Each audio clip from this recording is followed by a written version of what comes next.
What's up, everybody? Name's Todd. My wife wants to have a baby. Big news, you guys. My husband and I have decided that we want to have a baby. Why? I don't know. Because we think it would just be such the perfect addition to our family. We have a 6-year-old, and she just brings so much joy to our life. Like, I can't imagine not doing it again. I was married once before. I had a young one. I love her now. Absolutely love her. But till she was 3 years old, I didn't like her. Granted, she's my bonus child. I only came into the picture when she was about 3, but she's just so wonderful now. Like, I can't imagine she was ever any different. I didn't like her at all. You guys want to know what's fun about a baby? Absolutely nothing. Who doesn't love a tiny, squishy baby? You know, they just cuddle into you and they smell like a baby and they make little grunts and noises and the faces, you know, with their little mouths. Like, who doesn't love a baby? I thought I was in the clear. When me and my now wife got together, she was straight with me. Had a prerequisite, if you will. I've always been very clear. I want to have a baby. I need to have a baby. She wouldn't marry me unless we had a baby. So I thought about it. I thought real hard. I said, okay, I agree to that. Well, she meets my youngin', Emma. Needless to say, Emma was really, really young. She was going through the terrible twos, being a three-nager. I remember this brief period right after I met Emma. She was about 3 and a half, and she was going through your typical three-nager stage. All kids go through it, totally normal, didn't last that long. Hindsight really wasn't even that bad. That's all it took. My wife said, nuh-uh, we ain't having no kids. No, forget it. There was a brief moment where I considered maybe a baby isn't for us. I thought I was in the clear. Then my brother has the nerve to go and have a youngin' with his wife.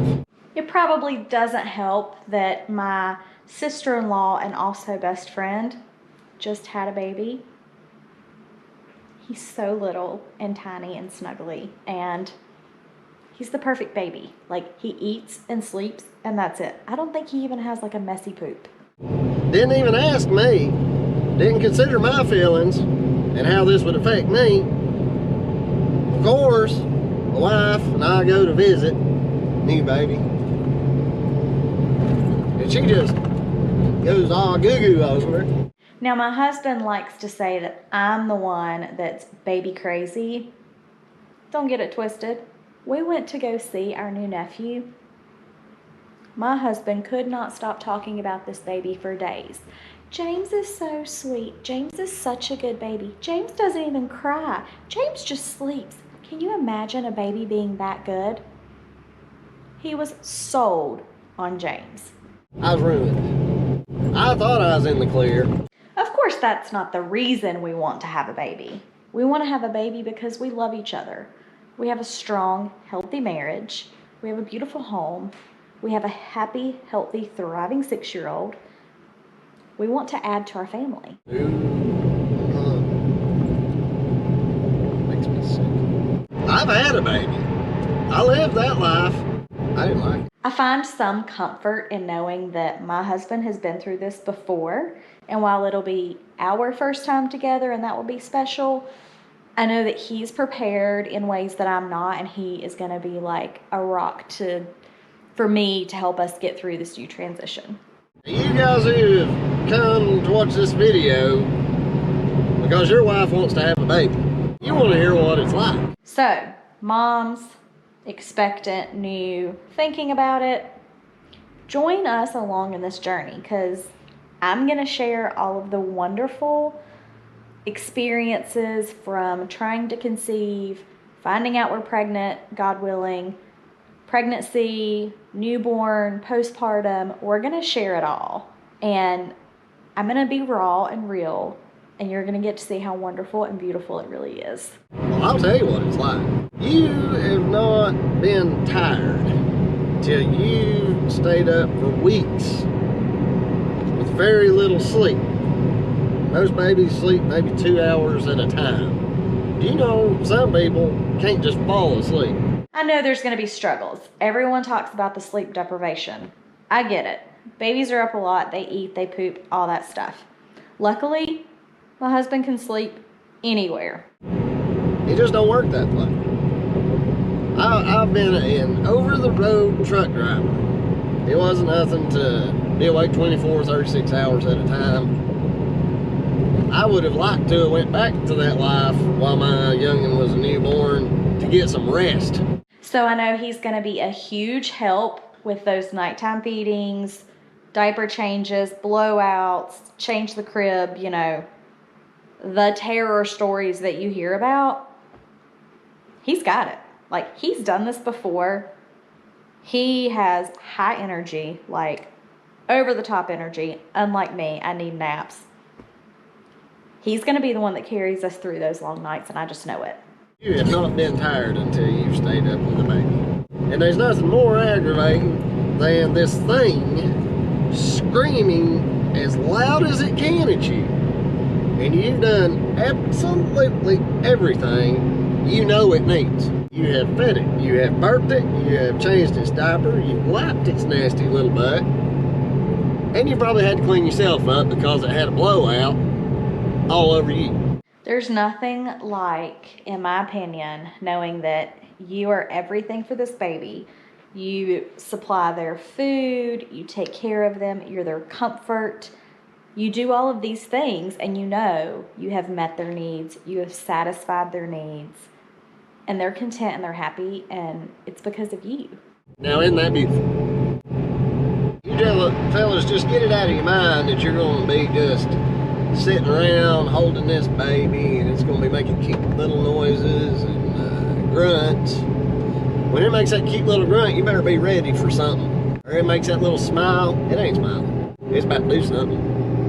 And whatever it is, it's pure evil. Having a baby's not about bringing them into your life and you enjoying them. It's about committing your life to being some midget snack slave. Thinking past the baby phase, you know, they hit toddler age and they go to preschool, and then they get to take their little snacks with them, and you know, you can cut out little sandwiches and little juice boxes. Like, it's just gonna be fun. And you know, sitting in like a drop-off line and seeing them get out with, you know, their tiny little bodies and these huge book bags. I just can't wait. I get home from work. What do I want to do? I want to take a shower, and I want to sit in my recliner, butt naked. I get to do that now. I don't have to worry about Naked Fridays. It's naked all week long. Now, I do think the one thing that he is a little concerned about is, how do I put this? He likes to lounge in the buff. Hang around the house. Except when my daughter comes to visit. We get her every other weekend. On all those weekends, I gotta burn up because I have to wear clothes at the house. Makes me sick. But he's always complaining about how cold I keep it in here anyway, so he can just start wearing clothes and he'll stay warmer. I can stay comfortable and cool. And he's not walking around naked in front of the children. Now, I like to sit in my recliner and relax. I worked all day. Drive a dump truck, run an excavator, machinery. I want to sit still. Todd is not a man that can sit still. Like, he's just always on the go. He can work all day. He can talk about being tired, you know, but come the weekend, he'll be like, that's it. I'm going to stay home. We're going to chill. We're going to have a low-key weekend. Come like 10:30 in the morning, I'm on coffee cup number 2, and he's like, hey, babe, what do you want to do today? Where do you want to go? I got to get out of this house. I can't sit in here all day. You know what it's going to be like with the baby once it learns how to roll from one side of the room to the other? I'm going to be perpetually bent over, arms outstretched, worried to death this thing's going to fall and it's going to cost me money. I don't like it. I have tried to explain to my wife and describe to her what having a baby is really like. When you can't hold it until it cries and you hand it back, you're stuck with it. I like it. Now, in all fairness, Todd has, in his eyes and in his opinion, tried to be clear and transparent with me about baby life. But men are different from women. They don't have the patience that women do with babies. They're not, and I shouldn't say all. Some men may. A lot of men don't. I think my husband is one of those. He's made to be a provider, to get out and work, and you know, we have very traditional roles in our marriage in a lot of ways, which works for us. It may not work for everyone, but it works for us. And so his role is going to be a provider, a support system for me, and, you know, a daddy on the evenings and weekends. So I think his first experience was just a little different, and maybe he's holding on to some hard feelings or some, you know, some worry that maybe he's going to be forced into a role that he's just not comfortable with. I thought I had it made. Emma is up to about 6 years old now. She's fun. I enjoy her. Except for the part where it comes bedtime and I ask her what she wants for a snack. Instead of just telling me something so I can fix it for her and go sit in my recliner, she says, "What do you have?" As if she's asking for what the specials are. I ain't your waiter. Makes me sick. Right now, one of my favorite times of day is bedtime. And not because Emma's going to bed, but because I love the way she smells after a bath. You know, she's clean, she's lotioned, she's in her clean jammies, and she always wants to snuggle. She usually gets right here, and we call it her little pocket. And then we talk about, okay, Emma, what do you want for your bedtime snack?